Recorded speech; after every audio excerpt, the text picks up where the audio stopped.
Frottelumpa, du Gravitat trifft benachteiligt der Chapatalpi.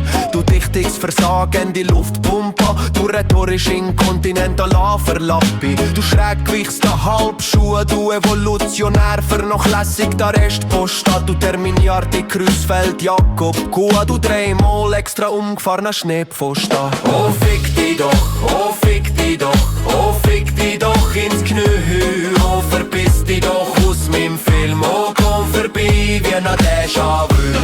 Du unbeirrbarer Logik-Skate, du locker gewickelte Hirnrunzler, du degradierter, ausrangierter Ex-Planet, du daheim vergessene Höhlenpfunzler, du intellektuell vakuumierte Pizzockelpfanne, du Huberkleb an der Bildschirmstarrer, du bei Nachtschlag nie verkrüppelte Tanne, du Sommerreifen huldig an der Schneekettafahrer. Oh fick dich doch, oh fick dich doch, oh fick dich doch ins Knü, oh verpiss dich doch aus meinem Film, oh komm vorbei wie ein Déjà-vu. Hey, geht's nicht bisschen freundlicher? Gratuliere zum Mut, dich so angstfrei von der Vernunft zu trennen.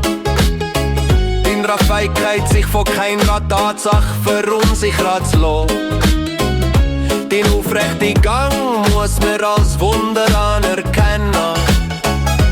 Will ich mit Verstand leiden, du bist einfach froh.